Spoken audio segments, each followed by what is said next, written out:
तो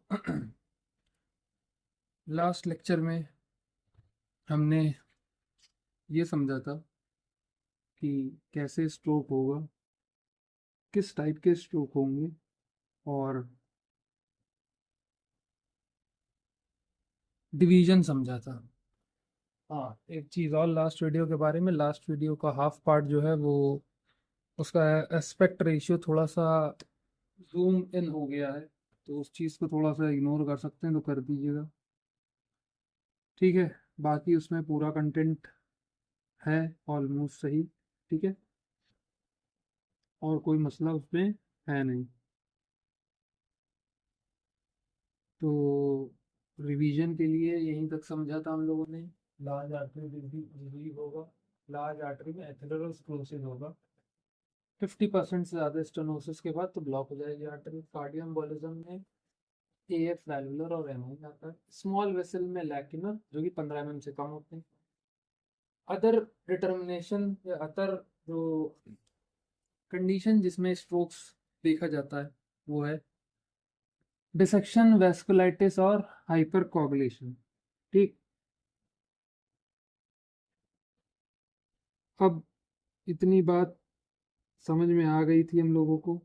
हम लोग को नेक्स्ट स्टार्ट करना था functional anatomy and vascular territories.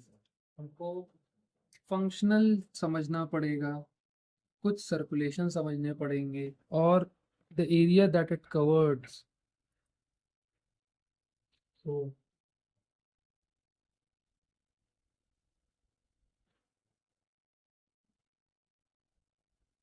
सो जो नेक्स्ट टॉपिक है हमारा वो है फंक्शनल एनाटॉमी। तो सबसे पहली चीज हम ये समझेंगे इसमें जितने भी टाइप के सेरिब्रल सर्कुलेशन हो रहे हैं उनमें से कौन कौन से सर्कुलेशन हमारे मेजर पार्ट में इन्वॉल्वमेंट देखी गई है ड्यूरिंग स्ट्रोक। ठीक है, तो बात करा जाए कौन सी ब्रेन की ब्लड सप्लाई में इन्वॉल्वमेंट देखा गया है सबसे मोस्ट ऑफ द केसेस में, वो देखा गया है एंटीरियर सर्कुलेशन में। ठीक है, किसमें देखा गया है? एंटीरियर सर्कुलेशन में, या तो कैरोटिड भी कह सकते हैं।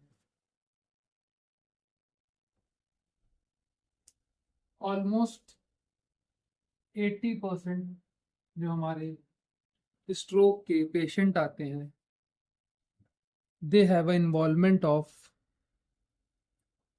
80% chances they have an involvement of anterior circulation, that is the carotid artery, involving 80% of the patient. Just to understand what the subclassification of the carotid artery in the anterior circulation, we can dive deeper into anterior circulation by understanding the division of this carotid artery into multiple other arteries such as ICA,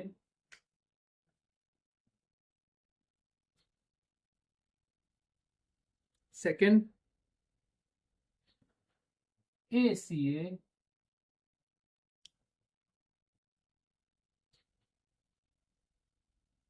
MCA,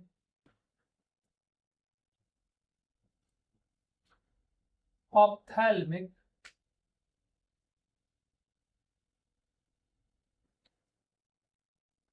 PCOM। ठीक है, ICA का मतलब internal carotid artery, ACA का anterior carotid artery, MCA का middle carotid artery. And the other involvement also shows the MCA one is a cerebral artery. The other involvement that also shows ophthalmic and the PCOM. So the PCOM basically stands for posterior communicating artery, short for PCOM. So as you all know, the ACA, ICA, ACA, MCA, ophthalmic and PCOM in the anterior circulation involving 80% of the stroke patient. Now the next circulation we are going to talk about is the posterior circulation.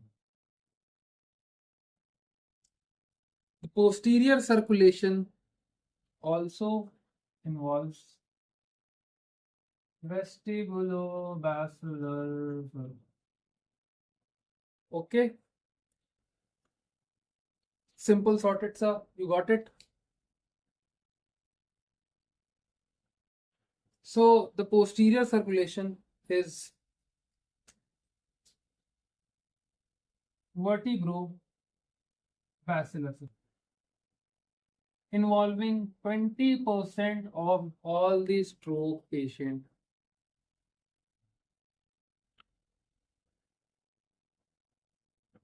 It basically involves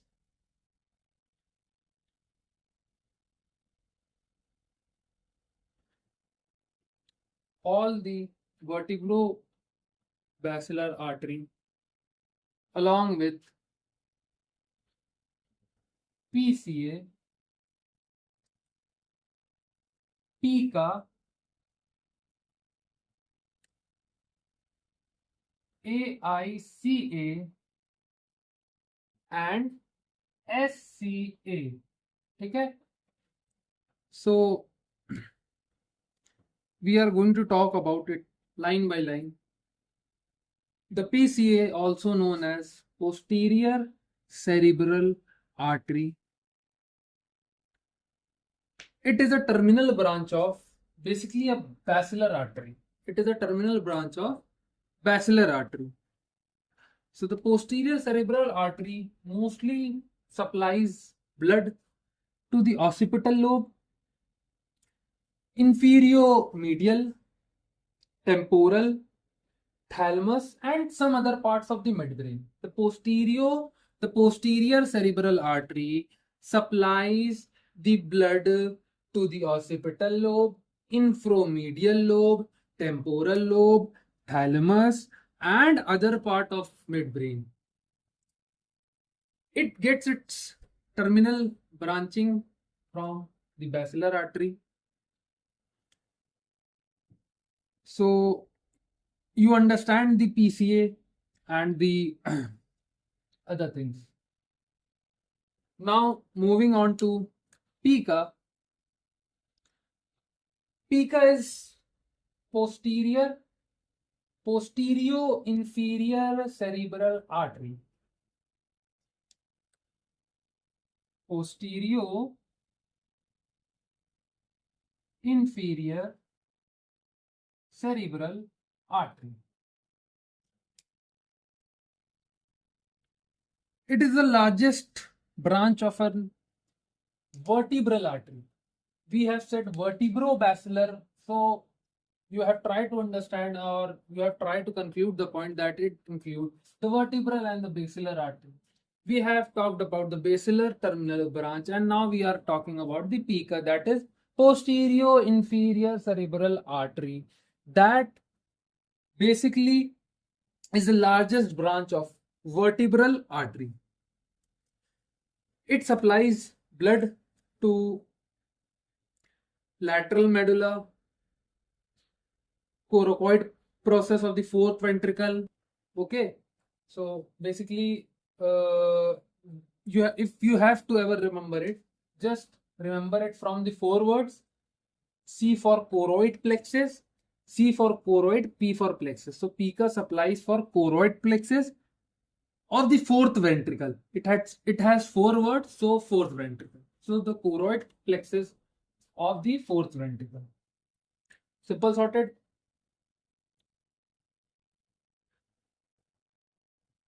The pica, if someone has any type of disorder in the pica, posterior inferior cerebral artery, it is also known as lateral medullary syndrome. I have told you that it supplies to lateral medulla. So from that lateral medullary syndrome, and the other part it supplies to is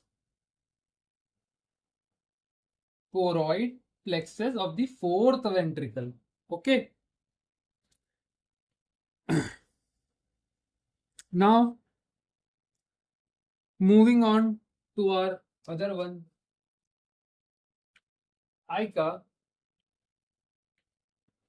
So it basically means anterior inferior cerebral artery. Anterior inferior cerebral artery. Why I am writing this, I don't even know. Okay. The anterior inferior cerebral artery is also the branch of a basilar artery, and it supplies to lateral pons, inner ear, medial cerebral peduncle, okay, anterior inferior cerebrum. The simplest is the anterior inferior cerebellum, okay, and lateral pons. The two supplies that ICA got, anterior inferior cerebral artery, is the anterior inferior cerebellum, and the second one is lateral pons.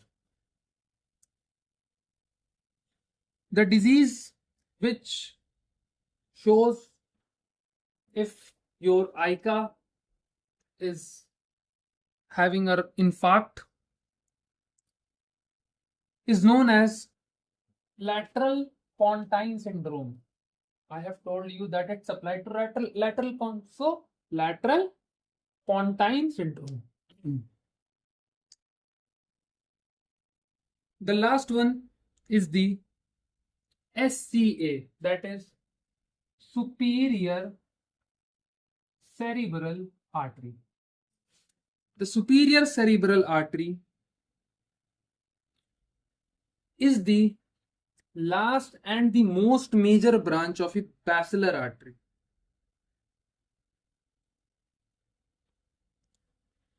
It basically supplies, so superior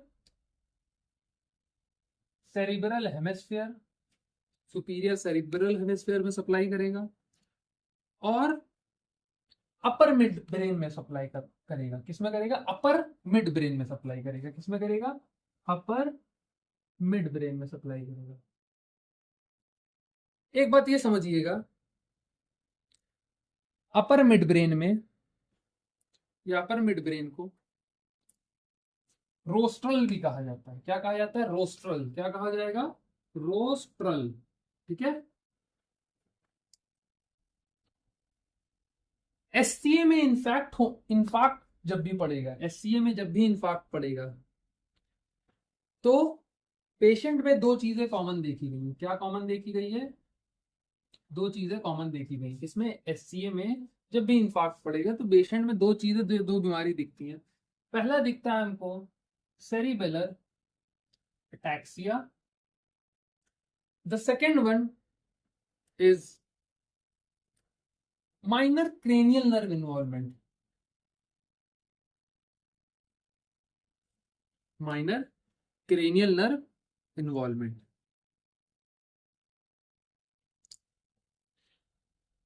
Now we talked about the cerebral circulation, which include anterior and posterior. So हम लोग ये समझ गए हैं कि brain में जो भी ब्लड सप्लाईज होंगी वो दो पार्ट में होंगी, anterior circulation and posterior circulation.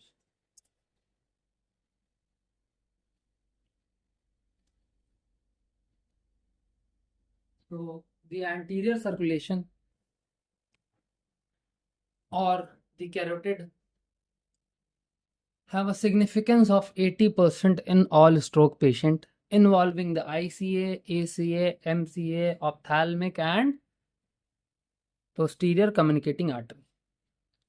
While the posterior circulation has a vertebro-basilar involvement and around 20% of these strokes are responsible for this involvement of blood supply.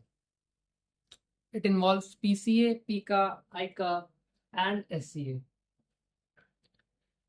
So now we are going to move to the next part, the next circulatory part, which is circle of Willis.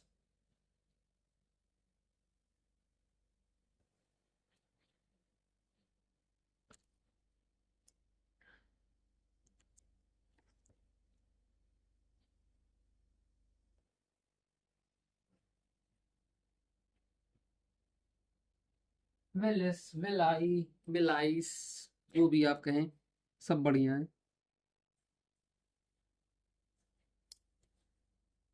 Circle of Willis होता क्या है, थोड़ा सा इसके बारे में जानेंगे। Already bachelors अगर आप कर चुके हैं तो आपको पता होगा सर्कल ऑफ विलाई क्या होता है, विलिस क्या होता है। ठीक है, थोड़ा सा एक बार रिकैप देते हैं। ये एक तरह की आर्टीरियल रिंग होती है। क्या होती है? एक तरह की आर्टीरियल रिंग होती है। इस रिंग शेप्ड में, ठीक है, दो टाइप के सर्कुलेशन का डिफरेंशिएशन होता है, पोस्टीरियर और एंटीरियर। तो ये आर्टीरियल रिंग जो होगी प्रेजेंट होती है at the base of brain. ठीक है, at the base of brain. It connects anterior circulation that we have already discussed the anterior and the posterior circulation. It connects the anterior circulation with the posterior circulation. It connects anterior circulation with posterior circulation. So in layman language we can also say ये एक चौराहे की तरह है। किसकी तरह है? एक चौराहे की तरह है। ठीक है, चौराहे की तरह। ठीक, बेस ऑफ द ब्रेन में होगा और एंटीरियर सर्कुलेशन को पोस्टीरियर सर्कुलेशन से जोड़ता है। ठीक, इसका एक नॉर्मल फेनोमेना, ये नॉर्मल चीज ये समझ जाइए कि इसका मेन काम, किसी भी चौराहे का मेन काम क्या होता है? ट्रैफिक डाइवर्जन का होता है। तो इसका भी मेन काम जो होता है, अगर एक तरफ से फॉर एग्जांपल,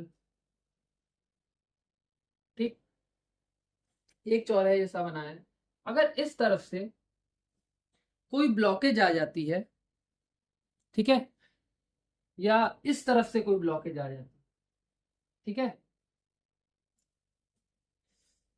तो ये एक तरह का रूट बनाता है। क्या बनाता है? एक तरह का रास्ता बनाता है। ठीक है, आपको पता है ब्रेन सर्कुलेशन कई तरीके से पाता है। ठीक है, और अगर एक सर्कुलेशन ब्लॉक हो जाए तो वो दूसरी सर्कुलेशन बना लेता है। ठीक है, तो यही रीडायरेक्शन का काम जो है सर्कल ऑफ विलाइस का होता है। इस फेनोमेना को क्या कहते हैं? जहां ये रूट से ये रूट बना देगा, अगर ये रूट ब्लॉक है तो इसको क्या कहेंगे?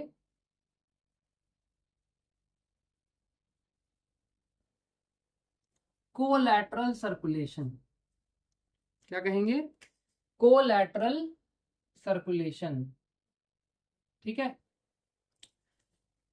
कोलैटरल सर्कुलेशन हम लोग ने हार्ट में भी इससे पहले डिस्कस किया है कि शायद नहीं किया है या किया होगा, मुझे ध्यान नहीं है। तो नहीं किया है, हम लोग ने कार्डियो एम्बोलिक फेज में स्ट्रोक पढ़ा है, तो हमने कोलैटरल सर्कुलेशन पढ़ा है। ठीक है। कोलैटरल सर्कुलेशन बॉडी जो है, ब्रेन और हार्ट, इन दोनों जगह में बहुत सिग्निफिकेंट रोल प्ले करता है ताकि किसी पेशेंट को कार्डियक अरेस्ट या स्ट्रोक से बचाने की। क्योंकि अगर यहाँ की ब्लड सप्लाई क्लॉट बंद हो जाएगी और तुमको पहुंचना है यहाँ पे, यहाँ की ब्लड सप्लाई बंद हो गई, तो सर्कल ऑफ वेलेस क्या करेगा? एक कोलैटरल सर्कुलेशन बनाएगा, इसी से दूसरा रास्ता यहाँ तक। ठीक है। इसको क्या कहा जाएगा? Collateral circulation. इसको क्लिनिकली समझने के लिए ये समझ सकते हैं कि सर्कल ऑफ विलिस जो है, सर्कल ऑफ विलिस जो है, प्रिवेंट नहीं करता है स्ट्रोक से। कि आप कहेंगे कि रास्ता ब्लॉक हो गया, यहां से जा रहे हैं, प्रिवेंट नहीं कर पाता है, क्योंकि जितना वाइडर पहले की आर्टरी होती है, तो ये कोलैटरल सर्कुलेशन में बनी हुई आर्टरी ना वैसे काम कर पाती है और ना उतनी इसमें विथ होती है या साइज होता है। ठीक है। तो सर्कल ऑफ विलिस कभी भी स्ट्रोक प्रिवेंट नहीं करेगा, बट एक चीज ये करेगा कि रिड्यूस कर देगा।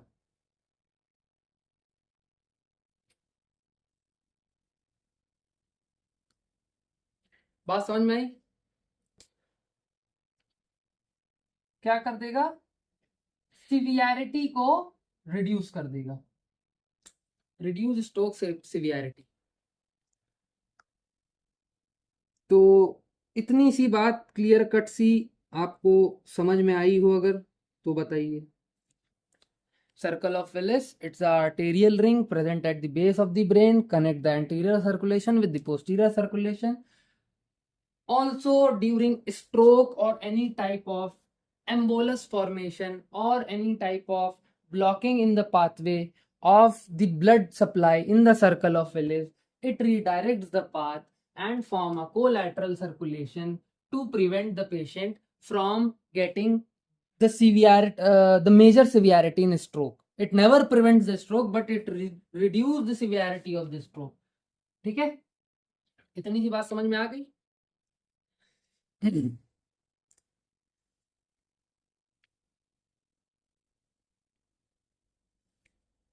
अब थोड़ा सा हम ये जानेंगे कि ये एंटीरियर और पोस्टीरियर सर्कुलेशन में क्या क्या चीजें आती हैं। ठीक है। हमने भी एंटीरियर पोस्टीरियर सर्कुलेशन पीछे देखा ही है। ठीक। तो अब हम थोड़ा सा ये समझेंगे कि सर्कल ऑफ विलिस में कौन से एंटीरियर या पोस्टीरियर सर्कुलेशन इन्वॉल्व होते हैं। तो अगर हम सबसे पहले एंटीरियर सर्कुलेशन की बात करें, इसकी बात करें, एंटीरियर सर्कुलेशन की बात करें, इसमें सबसे पहले आता है हमारा ICA। ठीक है। सिंपल सॉर्टेड सा ICA। ICA एक राइट साइड होगा, एक लेफ्ट साइड होगा। ICA जान गए हैं आप लोग, इंटरनल कैरोटिड आर्टरी। ठीक है। राइट ICA और लेफ्ट ICA। इतनी सिंपल सॉर्टेड सी बात समझ में आ रही है कि नहीं आ रही है? या आप सिंपल सॉर्टेड से इसको थोड़ा सा अपोजिट कर लेंगे, तो ये हो जाएगा राइट और ये हो जाएगा लेफ्ट। हाँ ठीक, अब ठीक है, लेफ्ट राइट। ठीक है। रीका और लीका। ठीक। अब सेकंड सर्कुलेशन जो आता है वो भी राइट लेफ्ट में डिवाइड होता है। सेकंड हमारे पास क्या है, एंटीरियर सेरिब्रल आर्टरी, ये भी राइट और लेफ्ट। ठीक है, सिंपल सॉर्टेड से चल रहा है अभी। ठीक,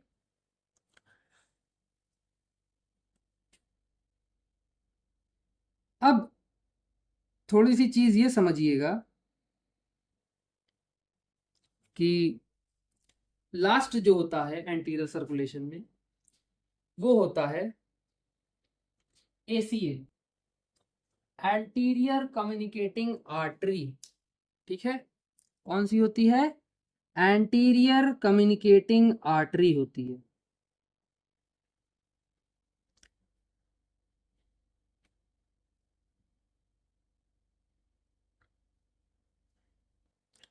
इतनी सी बात क्लियर कट सी समझ में आई, एंटीरियर सर्कुलेशन में क्या होंगे क्या नहीं होंगे। ठीक है, अगर हम नेक्स्ट पे मूव ऑन करें तो हमारे पास पोस्टीरियर सर्कुलेशन बचेगा, वही सेम जो इससे पहले हमने पोस्टीरियर सर्कुलेशन में पढ़ा है। वो कौन कौन सा है, दो हमारे पास पीसीए होंगे, right PCA and left PCA, posterior cerebral artery, left side and right side. Now we also have two other arteries, posterior communicating artery, that is right and left. And the last artery we got is basilar artery.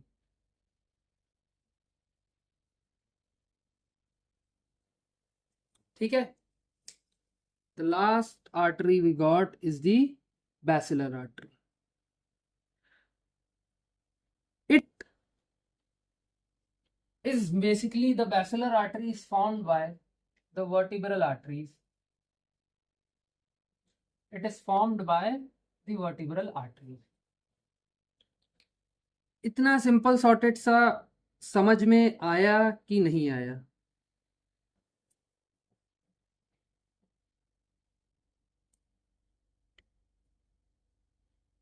ठीक है, अब diagram वगैरह आप bachelor में पढ़े होंगे, समझे होंगे, उसको बनाने अभी बैठेंगे या समझाने बैठेंगे तो लेक्चर लंबा हो जाएगा। ठीक, अब नेक्स्ट जिसकी बात हम करेंगे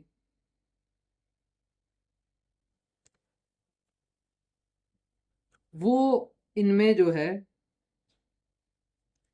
क्या से क्या मसला आ सकता है। फॉर एग्जांपल अगर हमने कोई एक आर्टरी उठाई, जैसे कि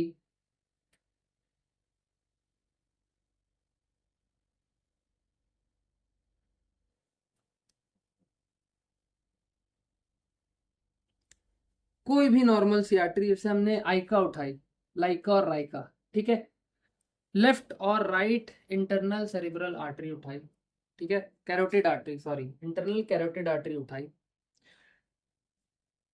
तो अगर आपकी इंटरनल कैरोटिड आर्टरी ब्लॉक हो जाएगी, ठीक है, तो इसके वजह से आपका जो इंटायर हेमिस्फेयर है, क्या है, एंटायर हेमिस्फेयर है, ना लेफ्ट ना राइट, वो डेंजर में आ जाएगा। इंटायर हेमिस्फेयर अफेक्टेड हो जाएगा।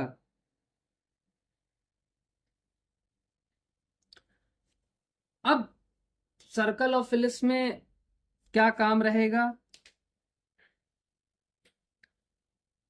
अगर आपका इंटायर हेमिस्फेयर इफेक्ट हो गया है और आपके इंटरनल कैरोटिड आर्टरी में कोई भी ब्लॉकेज देखा गया है, ठीक है, तो जो आपकी एंटीरियर कम्युनिकेटिंग आर्टरी है, एंटीरियर कम्युनिकेटिंग आर्टरी जो है, ठीक है, नहीं हाँ, एंटीरियर कम्युनिकेटिंग आर्टरी जो है एसी है, ये लास्ट वाली, इसमें मैं थोड़ा सा डिफर कर दे रहा हूँ, ACOA, एंटीरियर कम्युनिकेटिंग आर्टरी, ठीक है, वो एंटीरियर कम्युनिकेटिंग आर्टरी के थ्रू ब्लड सप्लाई दे देगी। अगर राइट साइड में हुआ है तो ये उठाएगी, लेफ्ट साइड में हुआ है तो ये उठाएगी। ठीक है, इतनी सी बात समझ में आई।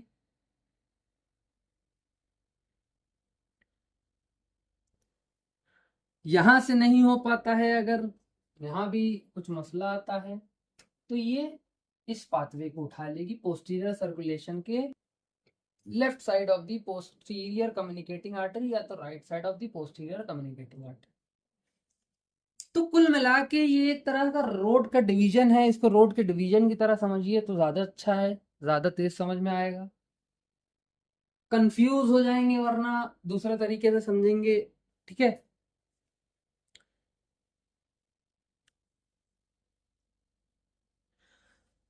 अब जो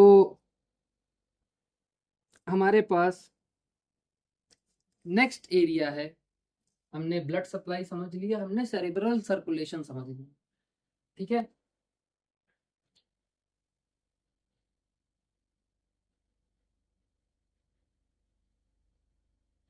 तो हमारे पास जो नेक्स्ट एरिया है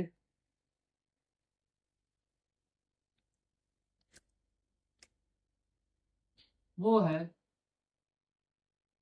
वाटर शेड, या इसको कहा जाता है बॉर्डर जोन इंफाक्ट। ठीक है, क्या कहा जाएगा, वाटर शेड या जो बॉर्डर जोन पे इंफाक्ट होता है वो। हमने सर्कुलेशन, हमने ब्लड सप्लाई समझ लिया, हमने सर्कुलेशन समझ लिया, उनके ब्लॉकेजेस समझ लिए। अब हमको ये समझना जरूरी है कि वाटर शेड या कोई भी बॉर्डर जोन का अगर इंफाक्ट होगा तो उसमें इन्वॉल्वमेंट क्या होगा। तो सबसे पहले ये समझना पड़ेगा कि ये जो बॉर्डर जोन और वाटर शेड जोन होते हैं ये हर एक आर्टरी में होते हैं। ठीक है, हर एक आर्टरी में होते हैं। तो एक एक करके हम थोड़ा सा चलेंगे। अगर हम ACA स्लैश MCA की बात करें, ACA slash MCA border zone की बात करें, ठीक, तो इसमें पेशेंट को अगर इन्फाक्ट आता है, इनके बॉर्डर जोन पे आता है, इनके वाटर शेड इन्फाक्ट आता है ACA या MCA पे, तो इस पेशेंट में या इन सिंड्रोम को क्या कहा जाएगा, मैन इन बैरल।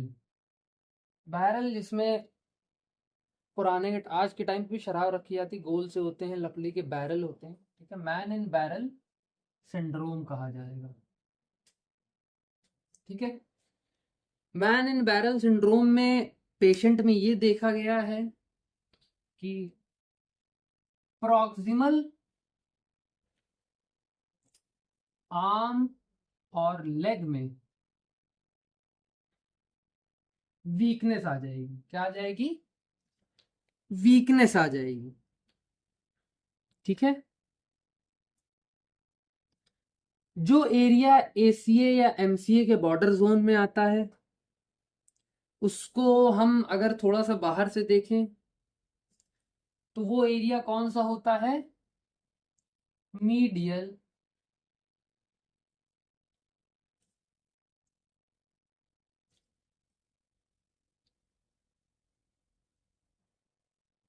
पैरासजाइटल स्ट्रिप।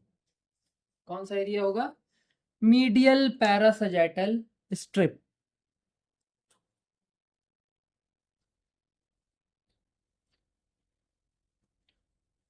ठीक है, नेक्स्ट जोन जो हमारा होता है AC और MCA का बॉर्डर हो गया। अब सेकंड बॉर्डर किसका हो सकता है,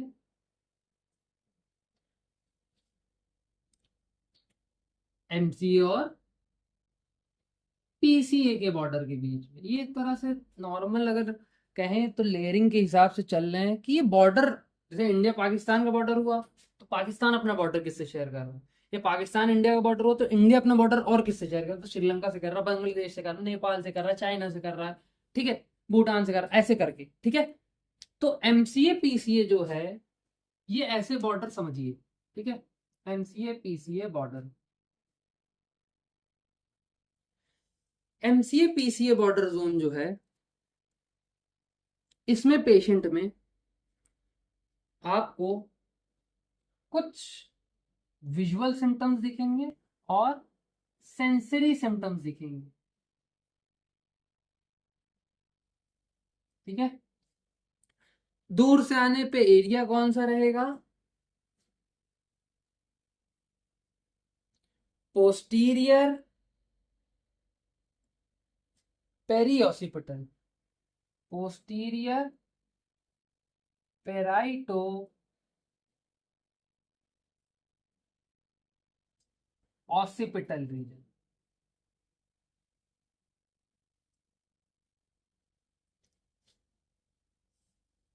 ठीक है। इतनी सी बात समझ में आ गई, दो बॉर्डर जोन हमने कवर किए।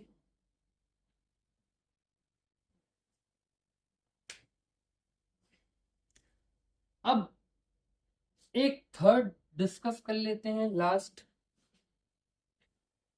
फिर इनके कॉजेस समझेंगे और कुछ चीजें समझेंगे। सिम्टम्स हमको समझ में आ गए हैं, ठीक है। थर्ड हम डिस्कस कर लेते हैं जो कि इंटरनल वाटरशेड होता है। क्या होगा, इंटरनल वाटरशेड होगा। ये सबसे ज्यादा डीप में होता है, ठीक है। और इन पेशेंट में आपको हेमीप्लेजिक और कोऑर्डिनेशन जैसे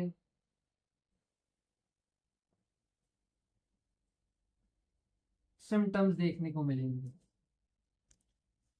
ठीक है। Hemiplegic and cognition. रात के 3 बज रहे हैं तो वीडियो ऐसे ही आएगी, आधा दिमाग बंद रहता है हमारा, ठीक है। कॉग्निशन, हेमीप्लेजिक एंड कॉग्निशन के सिम्टम्स इन पेशेंट में देखने को मिलेगा। सिंपल शॉर्टेड सी बात ये।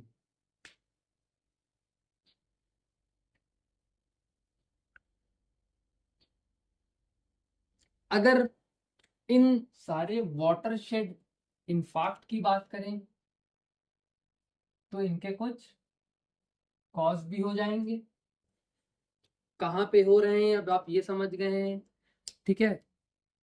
हमने 3 टाइप समझाए, एसीए एमसीए का बॉर्डर, एमसीए पीसीए का बॉर्डर और इंटरनल वाटरशेड, ये सबसे डीपेस्ट जो होता है, ठीक है।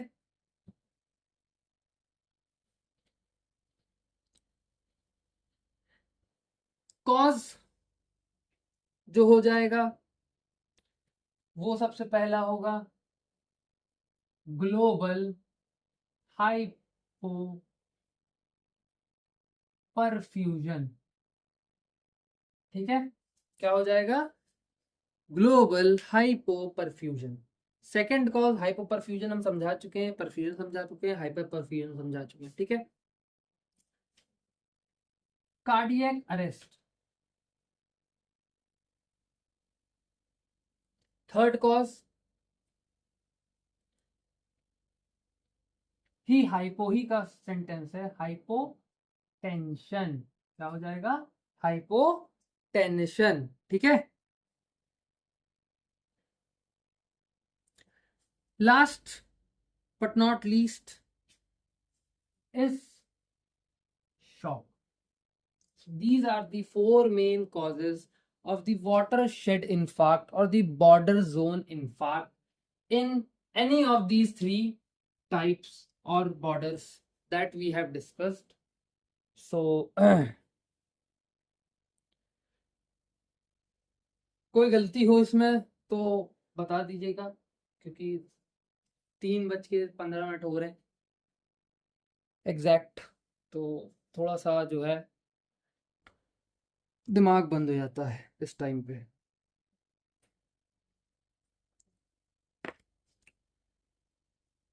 इतनी सी बात समझ में आई कि नहीं आई?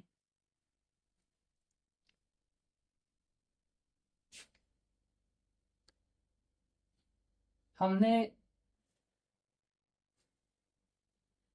ब्लड सप्लाई, फंक्शनल एनाटॉमी और vascular territories, blood circulation, circle of Willis और वाटरशेड या बॉर्डर जोन इनफैक्ट डिस्कस कर लिया है।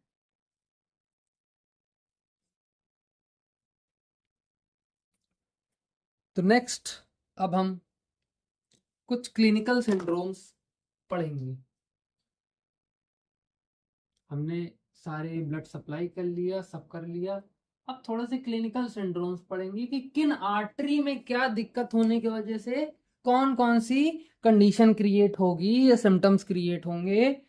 ठीक है, क्या मैकेनिज्म रहेगा उनका, क्या चीजें आएंगी उनमें। ठीक है,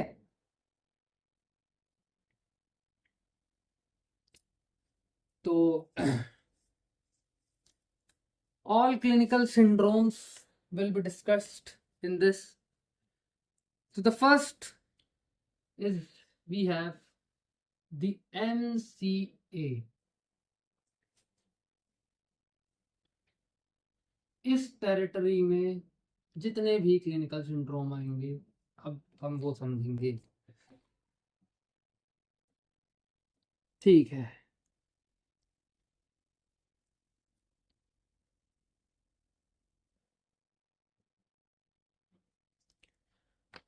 इसको मोटा मोटा हम इन टोटल 4 होते हैं। ठीक है, टेरिटरी वाइज आप 4 डिवीजन कर सकते हैं। पहला हम ये समझेंगे जब पेशेंट में कंप्लीट MCA ऑक्यूल्यूजन हो जाएगा। क्या हो जाएगा? कंप्लीट MCA ऑक्यूल्यूजन हो जाएगा। कंप्लीट MCA ऑक्यूल्यूजन 2 पार्ट में आएगा। सबसे पहला जो है हमारा डोमिनेंट होगा। कौन सा? डोमिनेंट हेमिस्फेयर आएगा। सबसे पहला हमारा डोमिनेंट हेमिस्फेयर आएगा। ठीक है,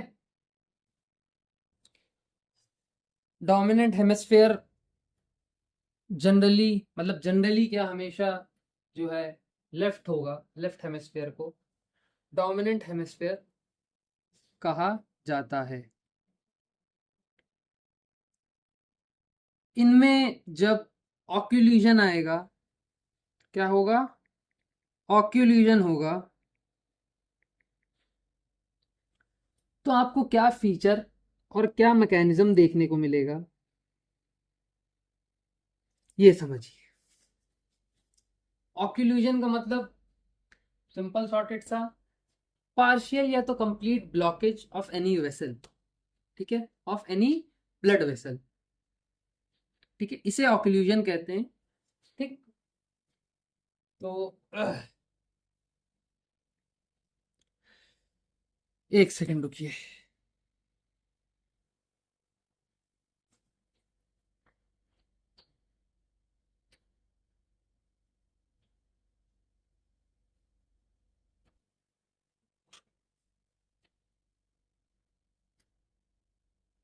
हाँ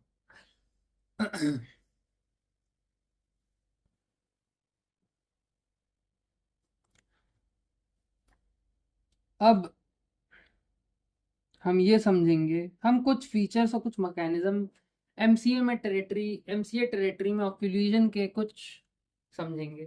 ठीक है, कुछ फीचर्स और कुछ मैकेनिज्म, क्या मैकेनिज्म कवर हो रहा है जिसकी वजह से वो फीचर आ रहा है। तो पहले मैकेनिज्म से अगर शुरू करें तो जब भी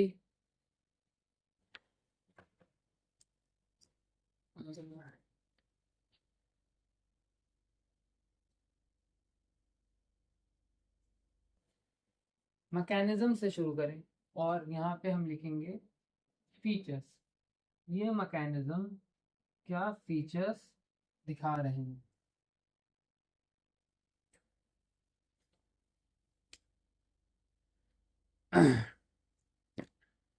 तो जब भी आपके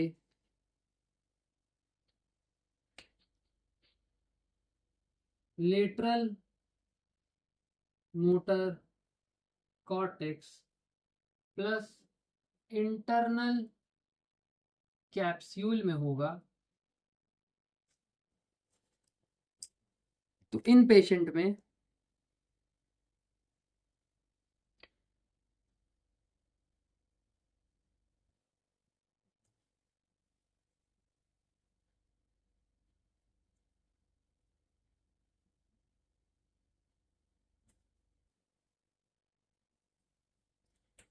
कॉन्ट्रालेटरल आर्म, फेस और लेग में वीकनेस देखने को मिलेगी। ठीक है, इतना सा बात समझ गए कि कॉन्ट्रालेटरल आर्म, फेस और लेग में वीकनेस देखने को मिलेगी। कॉन्ट्रा मतलब होता है अपोजिट की, देखिए वाह स्पेलिंग। कॉन्ट्रा मतलब होता है अपोजिट, लेटरल मतलब साइड, तो अपोजिट साइड में आपको आर्म, फेस या लेग में वीकनेस देखने को मिलेगी। अगर आपको एमसीए में कंप्लीट एमसीए ओक्लूजन हुआ है within the dominant hemisphere, we are not talking about the non-dominant, that is the right hemisphere, we are talking about the dominant hemisphere, which is the left hemisphere. So the mechanism involved in it and the features that it shows. So now we are moving on to second type of occlusion in the dominant hemisphere occlusion.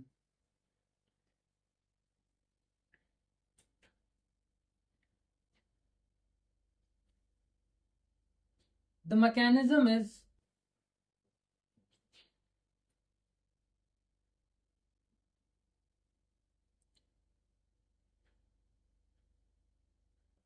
the mechanism that is affected is parietal sensory cortex that leads to contralateral hemisensory loss. That leads to contralateral hemisensory loss. Contralateral is opposite, hemi is half side, sensory loss. So the opposite side and of the opposite side of the body is partially have sensory losses. The third mechanism which is affected is, we have already discussed about the Broca's or Wernicke's area. So the mechanism that is affected or occlusion that is occurred in the Broca's or Wernicke's area, आप जानते हैं ये किसके लिए बना होता है। Simple sorted सा आप कह देंगे उस पेशेंट को ग्लोबल एफेजिया हो गया है। क्या हो गया है? ग्लोबल एफेजिया हो गया है। एफेजिया हमने पूरी वीडियो बनाई है, उसके बारे में डिस्कस किया है। एफेजिया जो होता है एक तरह का लैंग्वेज डिसऑर्डर होता है। क्या होता है? लैंग्वेज डिसऑर्डर होता है। ठीक है, जो कि लेफ्ट हेमिस्फेयर में पड़ता है। ठीक, तो डोमिनेंट हेमिस्फेयर हमारे पास कौन सा है? लेफ्ट होता है। आप समझ गए हैं, सिंपल सॉर्टेड से इतना समझ के रखिए। ठीक है,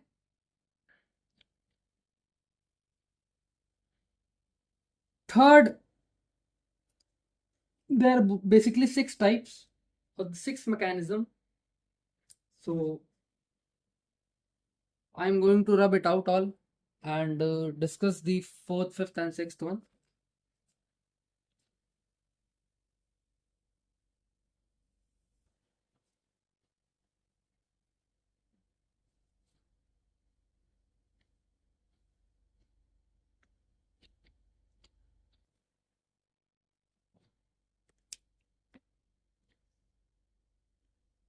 The fourth mechanism is optic radiation.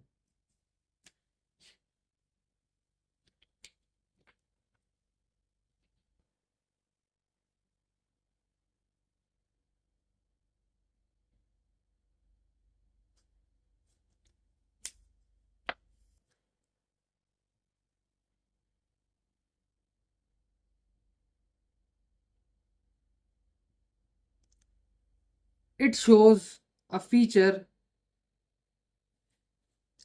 known as homonymous hemianopia. Homonymous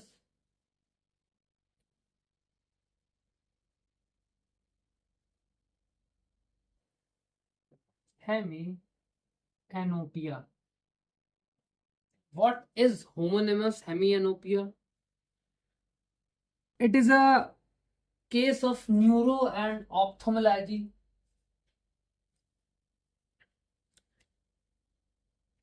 It is a condition in which the patient lost the same half of the visual field in both eyes. Same half का मतलब ये है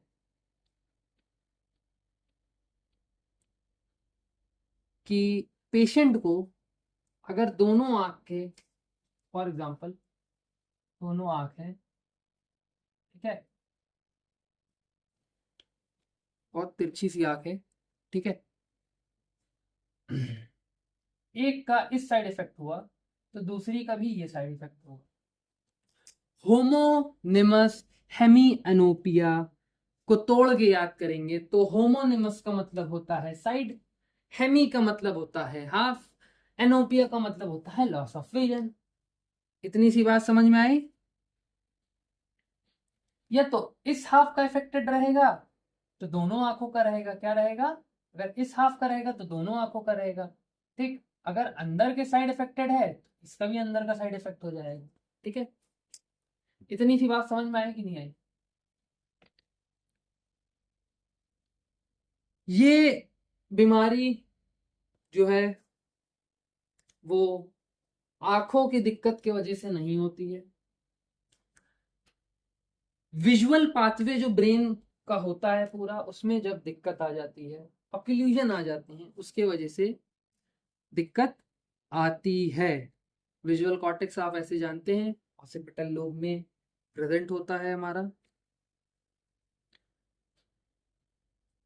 कोई भी legion जो optic कैज में आकर होगा उसके वजह से आपको ये कंडीशन हो सकती है.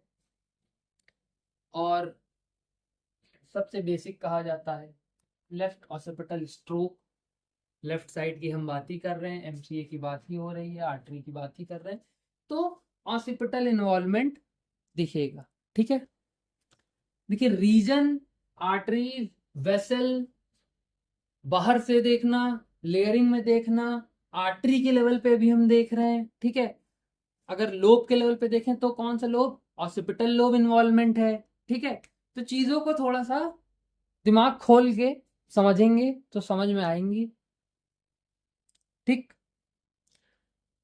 नेक्स्ट जो हमारा मैकेनिज्म या जहां पे ऑक्यूलेशन आएगा वो है frontal field damage.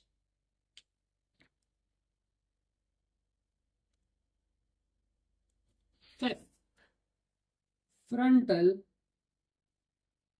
field damage. The frontal field damage is a condition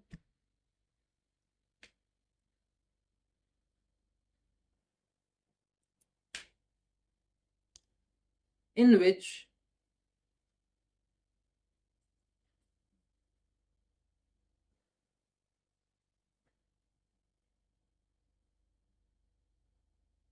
we have to understand what is the frontal field. First, we have to understand what is the frontal field.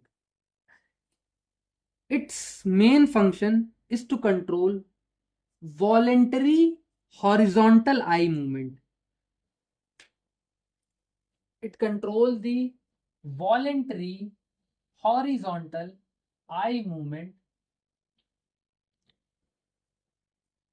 towards the opposite side.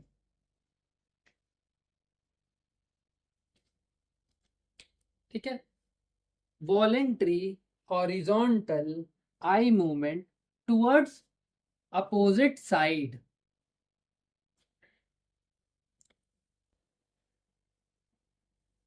जो lobe इसमें cover होगा, अभी हम आपको समझा चुके हैं, lobe का कवर होना अलग चीज है। आर्टरीज का, ये वेसल की बात हो रही है, तो अभी हम वेसल के लेवल पे पढ़ रहे हैं, इसके बाद हम लोब के लेवल पे भी पढ़ेंगे। ठीक है, तो अगर लोब का इन्वॉल्वमेंट पूछा जाए तो ये देखा जाता है कि इसमें फ्रंटल लोब जो है वो इन्वॉल्व हुआ है विथ ब्रॉडमैन एरिया 8। हम लोग ब्रॉडबैंड एरिया समझ चुके हैं इससे पहले वाली कई वीडियोस में। दोबारा डिस्कस करके कोई टाइम वेस्ट करने का मेरा मन है नहीं, ना आप अपना करिए ना मैं अपना करूँ। तो frontal field damage, frontal field में अगर कोई भी ऑक्लूजन आता है और डैमेज हो जाता है तो आपको उस पेशेंट में क्या दिखेगा, गेज टूवर्ड, अरे सच में अब दिमाग नहीं चल रहा है, क्लास बंद करनी पड़ेगी। गेज डेविएट होगा, डेविएशन टूवर्ड्स लीजन। जो गेज है घूरने की वो है, वो डेविएट होगा लीजन की तरफ। ठीक है, जहां पे लीजन होगा जो कि लेफ्ट डोमिनेंट हेमिस्फीयर पे है, तो गेज जो है वो डेविएशन देखने को मिलेगा। और आपकी जो घूरने की क्षमता है वो लीजन, जिस एरिया में लीजन है उस एरिया में लीजन की तरफ देखेगा, जो कि हमारा लेफ्ट डोमिनेंट हेमिस्फीयर है। ठीक है, नेक्स्ट की अगर हम बात करें तो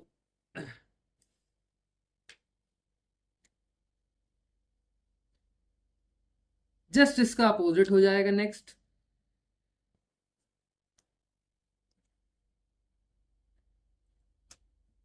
that is the mechanism involved is epsilesional gaze preference. The epsilesional gaze preference include the just opposite of the frontal field damage, that is gaze deviation towards lesion. So in this, just remember, head opposite to lesion.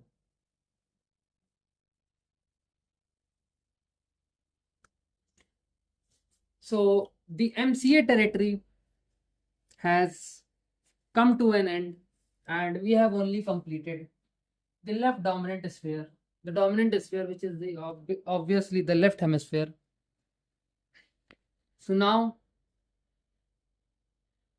we are getting into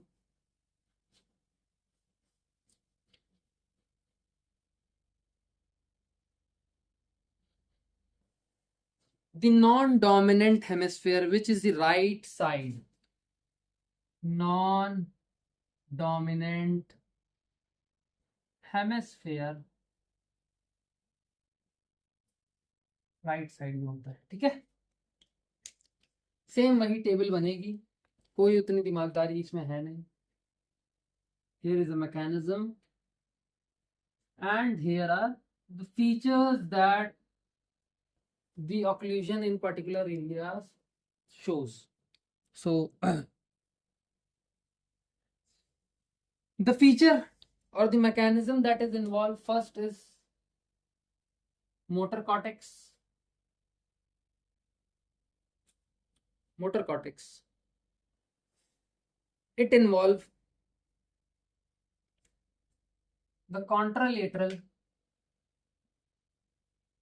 hemiplegia. The patient shows a feature of contralateral hemiplegia. The second one is sensory cortex.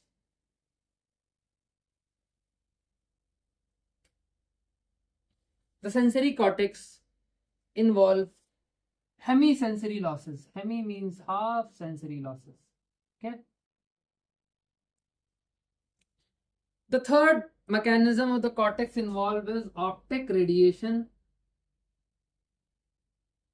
अब आप कहेंगे optic radiation तो अभी sir आपने left में पढ़ा था, right में कह, तो भैया लेफ्ट और राइट हेमिस्फीयर की बात हो रही ना, एमसी आर्टरी तो दोनों जगह गई है, मिडिल सेरेब्रल आर्टरी दोनों पार्ट दोनों हेमिस्फीयर में गई है। पहले हमने लेफ्ट का पढ़ा है, अब हम राइट का पढ़ा रहे हैं। तो ऑप्टिक रेडिएशन जो है उसमें क्या होगा, हेमी एनोपिया होगा, वही सेम चीज देखने को मिलेगी, हेमी एनोपिया होगा। बस उसमें और इसमें क्या फर्क है, होमोनिमस का फर्क है, होमोनिमस का फर्क है। हमने होमोनिमस क्या बताया था, सेम साइड बताया था। हेमी क्या होता है, हाफ होता है, एनोपिया मतलब होता है लॉस ऑफ विजन। इतनी सिंपल सी बात समझ में आ गई कि नहीं आ गई? ठीक है। इसके बाद हमारे पास है right parietal lobe.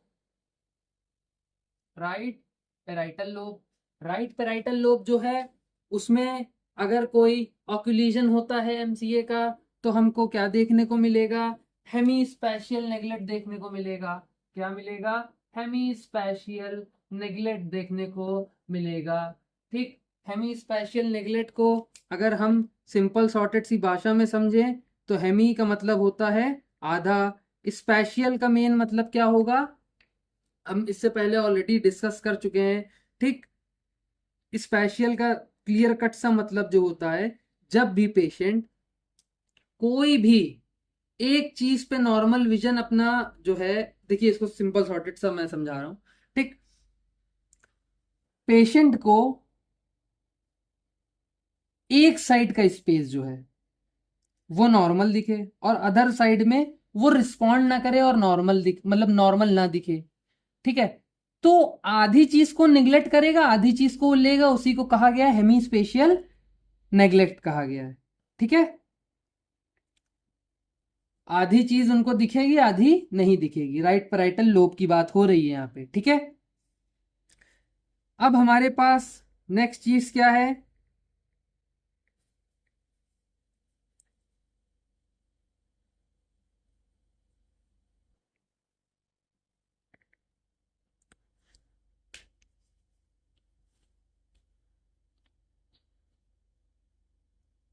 Right hemisphere है। राइट हेमिस्फेयर में आपको फीचर्स क्या दिखने को मिलेंगे, आपको दिखने को मिलेगा एप्रोसोडिया।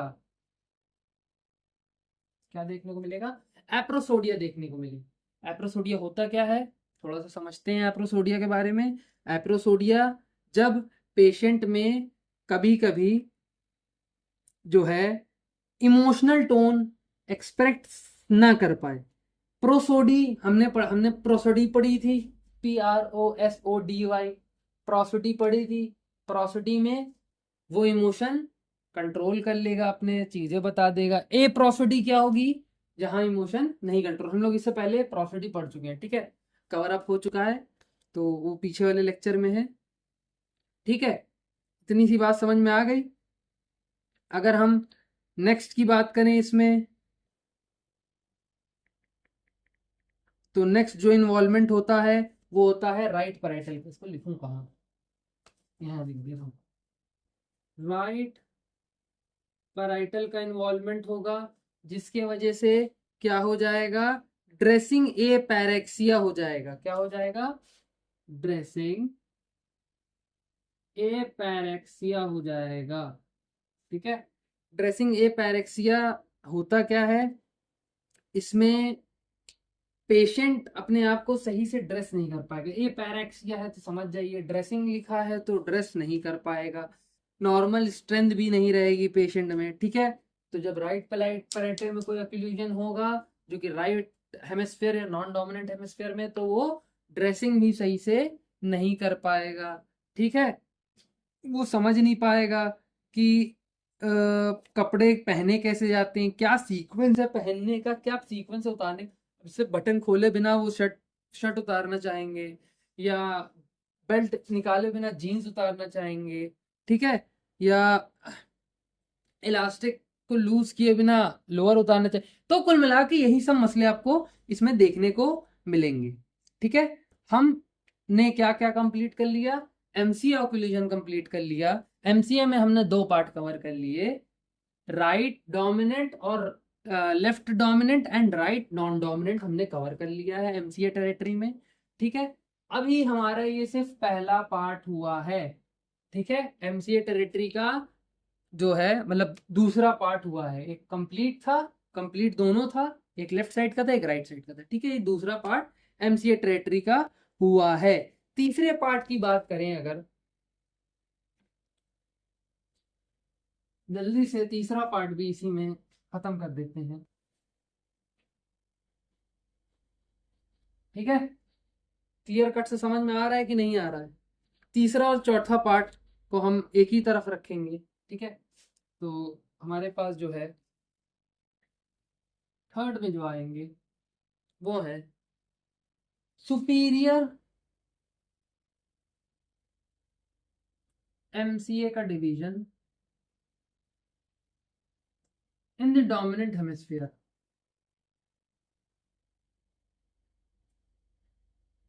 ठीक है, सुपीरियर एमसीए का डिवीजन होगा डोमिनेंट एमसीए हेमिस्फीयर में, डोमिनेंट हेमिस्फीयर में। ठीक है, इसमें मेन आपको क्या देखने को मिलेगा, ब्रोकाज एफेजिया देखने को मिलेगा।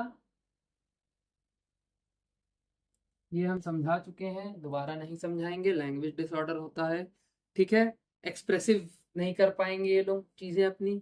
ठीक, और क्या देखने को मिलेगा, फेस प्लस आर्म वीक देखने को आपको मिलेगा। ठीक है, और क्या देखने को आपको मिलेगा, आपको ये 2 चीज मेन देखने को मिलेगी। और इसका मेन डिवीजन का मसला ये है कि आप इसको सुपीरियर और इंफीरियर को कैसे आइडेंटिफाई करेंगे कि सुपीरियर में जो है हेमी एनोपिया नहीं होता है, मतलब लिख सकते हैं हम नो हेमी एनोपिया, कोई हेमी एनोपिया देखने को नहीं मिलेगा। चौथा टाइप जो हम डिस्कस करने जा रहे हैं वो है इंफीरियर एमसीए का जो डिवीजन है, ये भी डोमिनेंट साइड की बात हो रही है, लेफ्ट साइड की बात हो रही है। इसमें जो है, ठीक है, इसमें जो है वर्निक्स एफेजिया देखा जाएगा। ठीक है, और मिनिमल मोटर डिफेक्ट देखा जाएगा। यहां ज्यादा देखा जा रहा है, यहां मिनिमल मोटर डिफेक्ट देखा जाएगा। इसमें जो है आपको हेमी एनोपिया होगा। ठीक है, क्या होगा, हेमी एनोपिया होगा। ठीक, एमसीए टेरिटरी इतनी सी समझ में आ गई। ठीक है, अब इसके बाद जो है हम नेक्स्ट टेरिटरी पे मूव ऑन करते हैं और फिर शायद लेक्चर खत्म करें। ठीक है,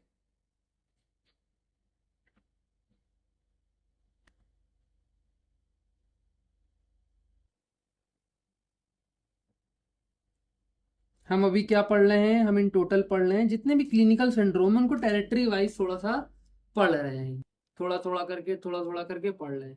तो एसीए में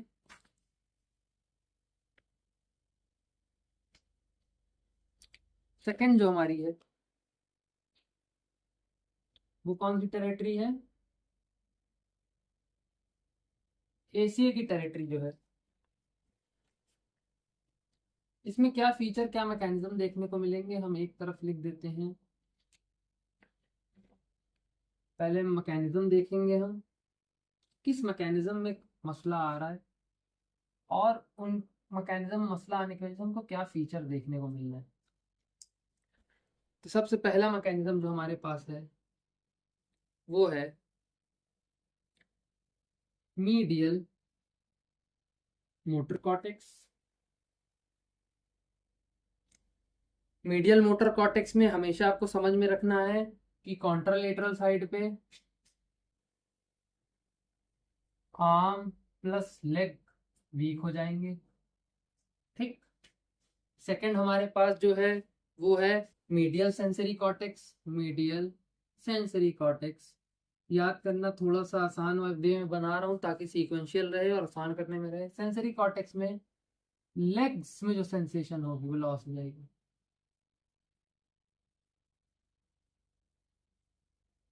ठीक है, लेग्स की सारी सेंसेशन लॉस हो जाएगी। ठीक है। थर्ड की अगर हम बात करें, थर्ड मैकेनिज्म जो है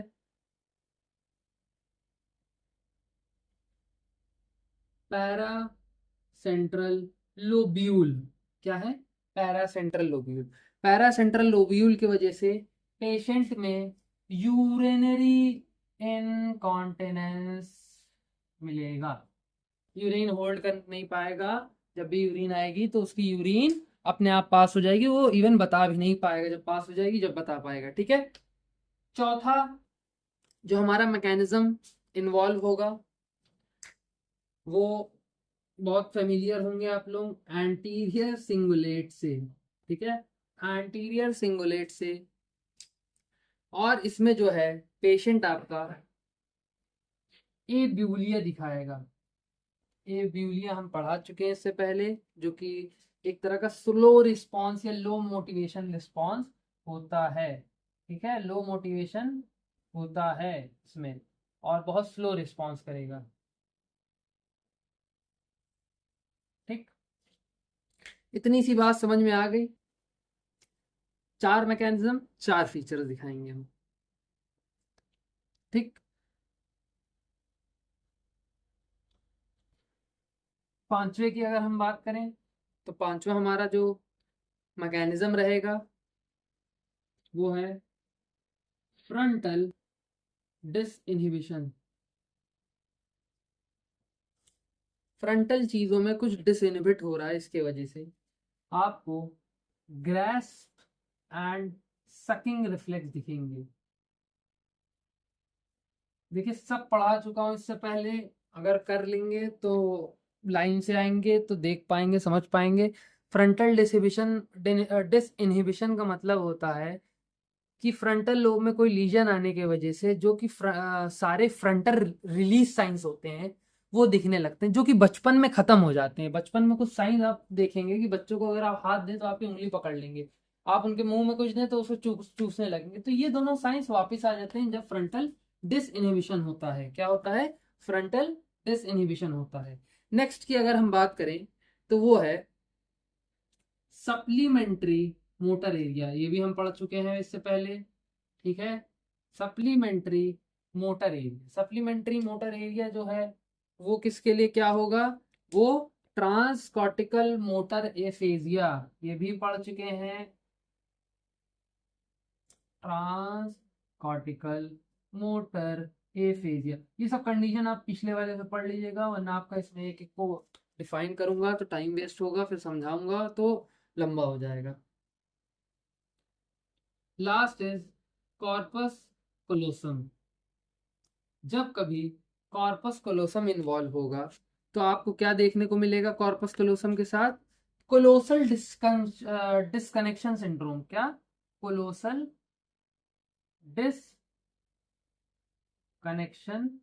सिंड्रोम। इतनी सी बात समझ में आ गई, सिंपल सॉर्टेड सी। ठीक है, इतनी सिंपल सॉर्टेड सी बात समझ में आ गई। तो ये पूरा जो मैंने समझाया, MCA, ACA, dominant, non dominant, inferior, superior. ठीक है, फिर हम एसीए पे मूव करें, फिर एसीए में हमने चार पहले पढ़े, फिर तीन अभी पढ़े। ठीक है, तो इससे आपको क्या समझ में आया कि ये जो सारे टाइप्स हैं ये ब्लड सर्कुलेशन के सारे सिंड्रोम के बताए गए हैं, नॉट इंक्लूडिंग एनी लोब्स। अगर लोब्स किसी में है भी तो भी मैंने कवर अप कर दिया है। ठीक है, इतना यहाँ तक समझ में आया कि नहीं आया? ठीक है, कोलोसल हाँ, कॉर्पस कलोसम शायद मैंने पढ़ाया है कि नहीं पढ़ाया मुझे ध्यान नहीं है, देख लीजिएगा, हो सकता है कवर अप हो। पर कोलोसल डिसकनेक्टिंग सिंड्रोम, डिसकनेक्टिंग से मतलब समझिए लेफ्ट हेमिस्फीयर राइट हेमिस्फीयर से डिसकनेक्ट रहेगा, सही से कांटेक्ट में नहीं रहेगा। इसी वजह से पेशेंट में जो है सब चीज़ें नॉर्मल देखने को मिलेंगी, आपको मसल में स्ट्रेंथ नॉर्मल देखने को मिलेगी, आपको उसकी समझदारी नॉर्मल देखने को मिलेगी, बट वो सही से दोनों कम्युनिकेट नहीं कर पाएंगी। लेफ्ट और राइट हेमिस्फीयर मिल के काम जो करेंगे वो कम्युनिकेट नहीं कर पाएंगे। इन पेशेंट में मोस्टली ये देखा गया है कि आप कोई लेफ्ट हैंड का मूवमेंट इनसे नहीं करा पाएंगे, ठीक है, लेफ्ट हैंड मूवमेंट नहीं करा पाएंगे, ठीक है, क्या नहीं करा पाएंगे, लेफ्ट हैंड का मूवमेंट नहीं करा पाएंगे, ठीक है। राइट हैंड एकदम सही परफॉर्म करेगा, लेफ्ट हैंड नहीं करा पाएंगे। आपने उससे कहा कंघे से बाल सूतो अपना लेफ्ट हैंड से, नहीं सूत पाएगा, चाहे आप तो कुछ जितना सिखा लें वो नहीं सीख पाएगा, ठीक है। और क्या होगा, या तो मूवमेंट नहीं करेगा या तो अपने से करने लगेगा, इसको क्या कहते हैं, alien hand syndrome, alien hand syndrome, ठीक है। इसमें जो है लेफ्ट हैंड आपका अपने आप एक्ट करेगा इंडिपेंडेंटली, कहीं भी चला जाएगा, कुछ भी करेगा, तो इसको कहा जाता है कि हाथ के पास अपना दिमाग है, ठीक है, उसका जो मन हो रहा है वो करता है, ठीक है। तो इतनी सी बात समझ में आ गई। कॉर्पस कलोसम में जब भी कोई भी इन्वॉल्वमेंट होगा, ठीक है, तो कॉर्पस कलोसम का कभी भी इन्वॉल्वमेंट होगा in the cases of stroke, तो आपको लेफ्ट हैंड मूवमेंट क्या कर देखने को मिलेगा, कम देखने को मिलेगा, चाहे जितना सिखा ले नहीं देखने को, या तो बहुत देखने को मिलेगा, जिसे क्या कहते हैं, एलियन हैंड सिंड्रोम कहते हैं, ठीक है। लेफ्ट हैंड में आपको एग्राफिया भी देखने को मिलेगा। एग्राफिया एक ऐसी कंडीशन होती है जिसमें जो है पेशेंट जो है मीनिंगफुल वर्ड्स नहीं लिख पाता है, ठीक है। एग्राफिया इससे पहले हम पढ़ा चुके हैं। आपको टैक्टाइल एनोमिया देखने को मिलेगा, ठीक है। अब आप इसमें एनोमिया अगर देखने को मिल रहा, टैक्टाइल एनोमिया क्या होता है, टैक्टाइल का मतलब होता है आपने पेशेंट के हाथ में ये पेन दिया लेफ्ट हैंड में, आपने उससे पूछा ये बताओ क्या है ये पेन, वो नहीं बता पाएगा, राइट में जैसे ही देंगे बोलेगा मार्कर है, ठीक है। सिंपल सॉर्टेड तो समझ गए। कॉर्पस कोलोसम का मैकेनिज्म में अगर कोई मसला आएगा तो क्या फीचर्स देखने को मिलेंगे, चार हमने बता दिया है, ठीक है। और भी कई फीचर्स देखने को मिलते हैं, जैसे एलेक्सिया रहता है, ए ग्राफिया मतलब बिना ए ग्राफिया, कभी कभी ए ग्राफिया देखने को मिलेगा आपको, मीनिंगफुल वर्ड्स नहीं राइट कर पाएगा, पर कभी कभी ए लेक्सिया मिलेगा पर ए ग्राफिया नहीं मिलेगा, ठीक है, कि वो पढ़ नहीं पा रहा है, लिख तो नॉर्मल ले रहा है पर पढ़ नहीं पा रहा है। तो सिंपल सॉर्टेड सा इतनी सी चीजें इसमें कवर है, ठीक है। नेक्स्ट वीडियो जो आएगी वो कवर करेगी हमारी third territory, that is the PCA territory, and we will dive deep into it, the PCA and the deep PCA territory, the thalamic infarct, the posterior circulation, the lateral medullary syndrome, and the medial medullary syndrome. So a lot of content is going to happen in the next video. So all the syndromes we are going to cover in a single video in the next version, in the next video.